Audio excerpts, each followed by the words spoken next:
சிம்ம ராசி அன்பர்களுக்கு செவ்வாய் பகவான் உங்க ராசிக்கு இடம்பெயர்ந்து வந்திருக்கிறார். ஒரு நல்ல ஒரு மாற்றம் தான். சுகஸ்தானாதிபதியே உங்களுடைய ராசிக்கு வந்திருக்கிறார். சிம்ம ராசிக்கு அதிபதி சூரியன். சூரியனுடைய இடத்துல செவ்வாய் வராரு. செவ்வாயும் சூரியனும் கலந்த ஒரு சேர்க்கை தான். இதை நம்ம எடுத்துக்கலாம். இந்த காலகட்டம் உங்களுக்கு கொஞ்சம் ஒரு விறுவிறுப்பான ஒரு செயல்பாடுகள், நல்ல ஒரு திடீர்னு ஒரு முடிவெடுக்கிறது, ஒரு சொன்ன மாத்திரத்திலேயே சில விஷயங்கள்லாம் செய்யக்கூடிய ஒரு நேரமாக இருக்கும். ரொம்ப வருஷம் கழிச்சு இந்த சிம்ம ராசி அன்பர்கள் ரொம்ப சுறுசுறுப்பாக செயல்படக்கூடிய ஒரு நேரம். அதாவது எவ்வளவோ நல்ல ஒரு வசதி வாய்ப்புகள் இருந்தும், நல்ல ஒரு ஆளுமை திறன் இருந்தும் எல்லாமே அடங்கி போய் எஞ்சான் உடம்ப ஒரு ஜானா மாற்றிக்கிட்டு இந்த சிம்ம ராசி அன்பர்கள் தன்னுடைய உறவினர்கள் கிட்ட, அடுத்து தன்னை சார்ந்த நண்பர்கள் கிட்ட ஒரு அவமானப்பட்டு அசிங்கப்பட்டு வாழ்ந்த வாழ்க்கை இந்த 2 மாதங்களுக்கு ஒரு வேற்று பாதையாக, ஒரு மாற்று பாதையாக இருக்கக்கூடிய ஒரு நேரமாக தான் இருக்க போகுது. யார பத்தியும் எதுவுமே நீங்க ஒரி பண்ணிக்காம நீங்க உங்களுடைய லைஃப பாத்துக்க கூடிய ஒரு நேரம், ஒரு செல்ஃப் டெவலப்மெண்ட் அப்படின்ற ஒரு அமைப்பு இருக்கக்கூடிய ஒரு நேரமாக தான் இந்த சிம்ம ராசி என்பர்களுக்கு இருக்க போகுது. ஏன்னா இவர்களுடைய குணங்களே பாத்தீங்கன்னா சட்டுன்னு முடிவெடுத்து சட்டுன்னு ஒரு அமைப்பை தேடக்கூடிய ஒரு குணமாக தான் இருக்கும். யாரு என்னன்னெல்லாம் பார்க்க மாட்டாங்க. ரொம்ப ஸ்ட்ரெயிட் ஃபார்வர்டா இது தப்புனா தப்பு, கரெக்டுனா கரெக்ட் அப்படின்ற மாதிரியான ஒரு குணங்களை உடையவர்களாக தான் இருப்பாங்க. அதே மாதிரி பஞ்சுவாலிட்டி ரொம்ப முக்கியம். இந்த நேரத்துல இந்த இடத்துக்கு வரணும் அப்படின்னா வந்துடணும். வரலன்னா அந்த ப்ராஜெக்டே கேன்சல் பண்ணிடுவாங்க. அந்த இடத்துல இவர்களுக்கு வரக்கூடிய கோபமும் பாத்தீங்கன்னா மிகவும் அபரிமிதமாக இருக்கும். இவர்களுக்கு கீழே வேலை செய்யறவங்க எல்லாம் இவங்க கிட்ட வேலை செய்யறதுக்கே ரொம்ப பயப்படுவாங்க. அந்த அளவிற்கு ரொம்ப டிசிப்ளினை எதிர்பார்க்கக்கூடியவர்கள் நம்ம இந்த சிம்ம ராசி என்பர்கள் தான். அந்த டிசிப்ளினும் அந்த ஒரு கட்டமைப்பும் கடந்த காலத்துல எல்லாமே அவிழ்ந்து போச்சு. எல்லாமே நான் விட்டுட்டேன் மேடம், இதனால எனக்கு நிறைய பிரச்சனைகள் தான் வருது. நான் டிசிப்ளினா இருந்து மட்டும் என்ன பிரயோஜனம்? என்னை சார்ந்தவர்களும் என்னை சுற்றி இருக்கிறவர்களும் இருக்கணும்னு நான் எதிர்பார்க்கிறேன். ஆனா அதெல்லாம் எதுவுமே நடக்க மாட்டேங்குது அப்படின்ற மாதிரியாக சில தோல்விகளை சந்தித்து அதிலிருந்தெல்லாம் வெளியில வரக்கூடிய இந்த சிம்ம ராசி என்பவர்களுக்கு மீண்டும் நம்ம கிரகங்கள் சும்மா விடுமா? மீண்டும் அந்த குணங்களை வெளியில வரக்கூடிய ஒரு டைமாக தான் இந்த செவ்வாய் பயிற்சி இந்த சிம்ம ராசி என்பவர்களுக்கு இருக்க போடும். சுறுசுறுப்பா நல்ல சில வேலைகளை செய்யக்கூடிய ஒரு தருணம். படுத்துட்டு இருந்த தொழில நல்ல ஒரு முன்னேற்றத்திற்கு கொண்டு வரக்கூடிய ஒரு தருணம். தொழில் ஜாம்பவான்களாக இருந்த சிம்மராசி என்பர்கள் அந்த தொழில்ல நிறைய கடன் வாங்கி அவஸ்தப்பட்டிருக்கிறீங்க. இப்போ உங்க ராசியிலேயே கேது பகவான் இருக்கிறதுனால ஒரு மன சஞ்சலப்பு இருக்கதான் செய்யும். ஏதோ ஒரு குற்ற உணர்ச்சி உங்களுக்கு இருந்துகிட்டே இருக்கு. ஏதோ ஒரு தப்பு பண்ணிட்டோமா, நம்ம ஏன் இவ்வளவு ஒரு கஷ்டப்படுறோம் அப்படின்ற மாதிரியான ஒரு குற்ற உணர்ச்சி உங்களுக்கு இருந்துகிட்டே இருக்கும். ஏன்னா கேதுன்றவர் பாத்தீங்கன்னா ஒரு ஞானக்காரகன். எப்பவோ செய்த தப்புக்கு இப்ப நம்மளுக்கு தண்டனை கொடுக்குதோ கடவுள் அப்படின்ற மாதிரி எல்லாம் சில எண்ணங்கள் உங்களுக்கு ஒரு மாறாக செயல்படக்கூடிய ஒரு தருணமாக தான் இருக்கும்.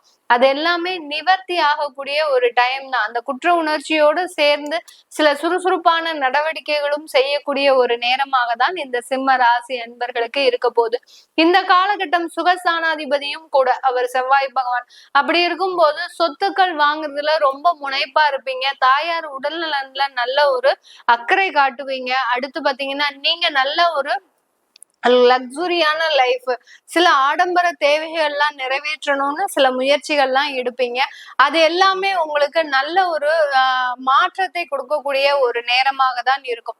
சில பேருக்கு குழந்தை பாக்கியத்துல இந்த காலகட்டம் தடைகள் வருவதற்குண்டான ஒரு நேரமாக இருக்கும்.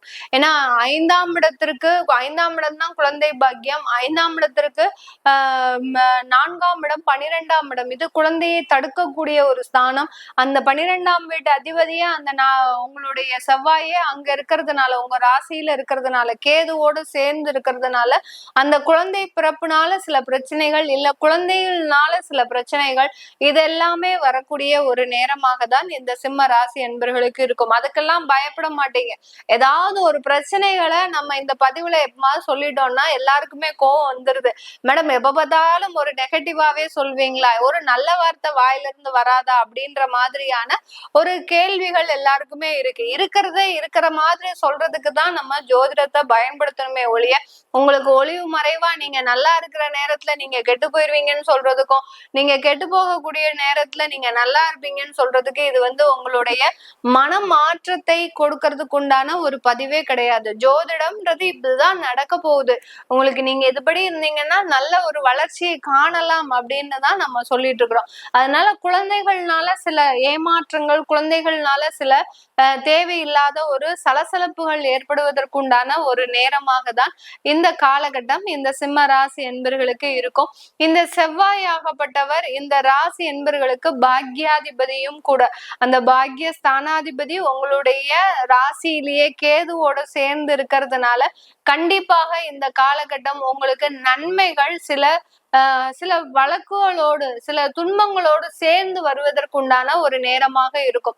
இப்போ குழந்தை, அதாவது குடும்பத்திலேயே ஏதோ ஒரு பிரச்சனைகள் இருக்கு, விவாகரத்து வரைக்கும் அந்த திருமண உறவுகள் பிரிஞ்சிருச்சு அப்படின்ற பட்சத்துல எப்படியாவது நமக்கு விவாகரத்து வந்துடணும், அதுக்கடுத்து நம்மளுடைய வாழ்க்கை நல்லா இருக்கணும் அப்படின்ற ஒரு எதிர்பார்ப்பு இந்த ராசி என்பர்களுக்கு இருக்கும். கண்டிப்பாக இந்த காலகட்டம் அந்த விவாகரத்தோடு சேர்ந்த ஒரு மறுமண வாழ்க்கைன்றது இந்த ராசி என்பர்களுக்கு இருக்குது. அதனால்தான் சொன்னேன், ஒரு துன்பத்தோட சேர்ந்த ஒரு நன்மைகள் இந்த ராசி என்பர்களுக்கு இந்த 60 நாட்கள்ல கிடைக்கிறதுக்கு உண்டான ஒரு நேரமாக இருக்க போகுது.